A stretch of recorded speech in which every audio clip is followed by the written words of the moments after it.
They left the native doctor's shrine. Muji was not happy at all.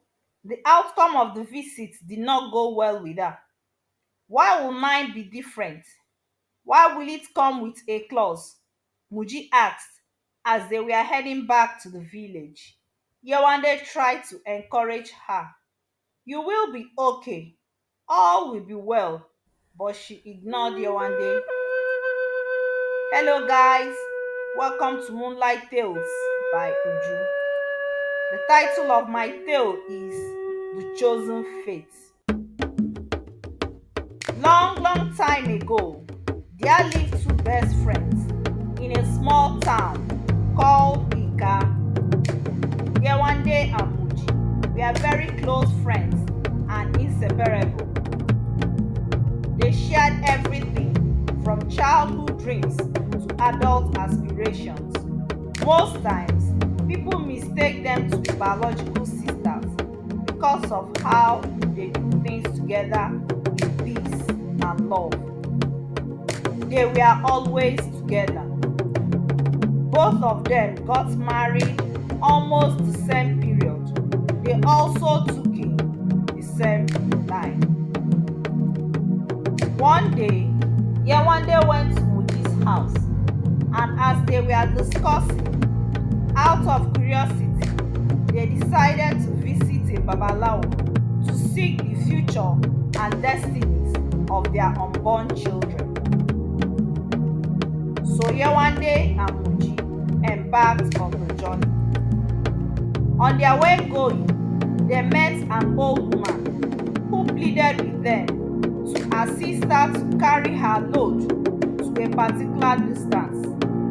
My daughters, please help an old woman in need. My bones are getting weak. Muji shouted at the old woman. See, old one, we cannot help you now. And as you can see, we ourselves have loads too. But Yewande agreed that they assist her.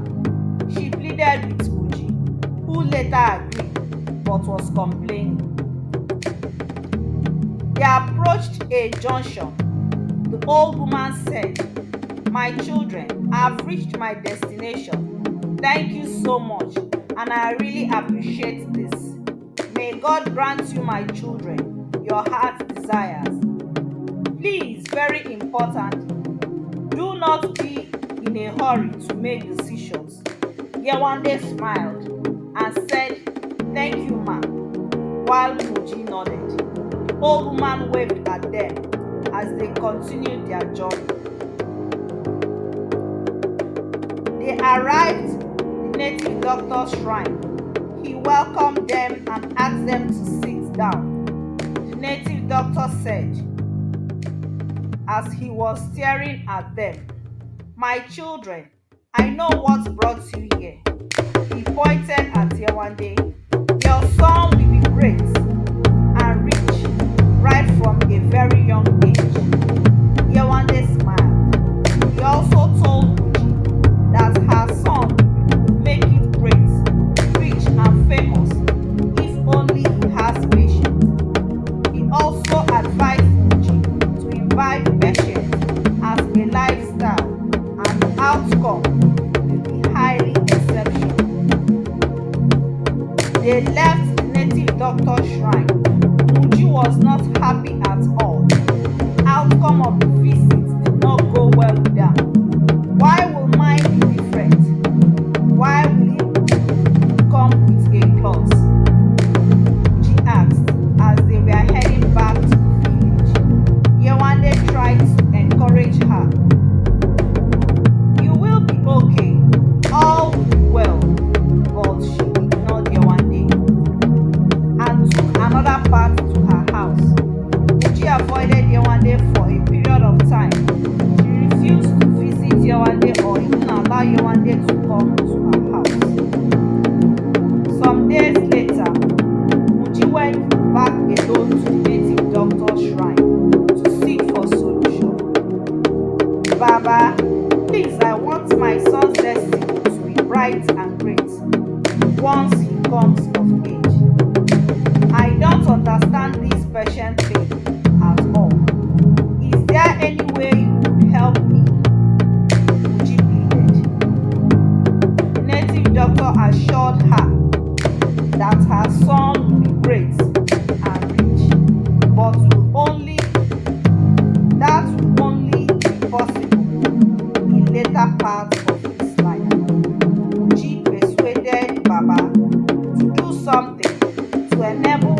her son to make it early in life.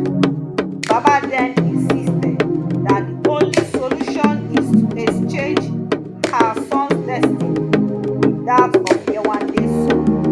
Uji agreed without argument. He also told her to visit again after 20 years so that he would reverse it. She agreed and promised that she would be back as Baba instructed.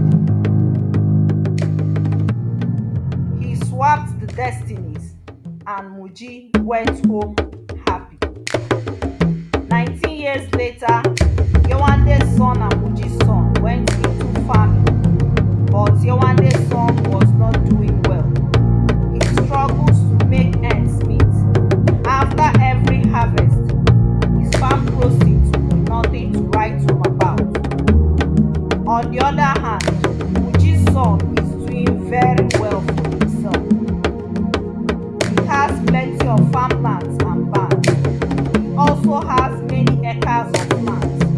He takes care of his parents and his family. But Muji forgot to visit Baba's shrine on the 20th year as she was told.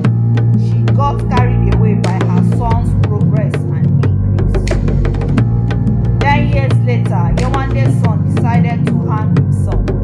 After all the frustrations and struggles, he could not bear it anymore. On his way going, he met an old woman who encouraged him that all will be well, that his future is bright. My son, it will not be long anymore. Go home and forget your sorrows, she assured him. So he left the place happy. Yewande too was worried about her son's well-being and progress, and she believed that one day all would be well. 2 years later, during the harvest, Muji's son, Yewande's son had a very massive farm proceeds. The crops all came out well, fresh and nice. He also experienced great sales and things began to get better. He acquired more farmlands. His mother was very happy and grateful to God for what he has done. Meanwhile, Muji's son suffered great setback. Ants and locusts ate up his vegetables and crops. There was also a fire outbreak in the farmland and barns. Due to his workers' negligence, things began to get rough on his side. Muji was worried about the situation of things in his son's farm. In her son's farm, she then remembered that Baba asked her to come back after 20 years so that he would reverse what he did. She said to herself, "Oh, what made me to forget this life-threatening visit? I got carried away by my son's wealth and fame. What must I do now?" A day after, she went to the native doctor's shrine. Surprisingly, she met another person in the shrine, someone much younger than Baba. Muji greeted him. "Good day, wise one. I'm looking for Baba." "I am Baba's son. He died 5 years ago. What can I do for you?" The young man replied. Muji told him her plight, and he replied, "My father never mentioned this to me. There is nothing that will be done on this matter." Muji pleaded, but the man told her that he will not be able to assist her in any way. "You should have exercised patience, woman. See what it has caused your son now. Your envy and jealousy has done more harm than good," Baba told Muji. She went home in tears, and his son lost most of his wealth. Dear friends and viewers, this is the end of my story. Patience is a great virtue. Jealousy and envy brings a man's downfall. Thank you for watching. Please remember to share, like, and subscribe to my channel. See you again on my next day. Bye for now.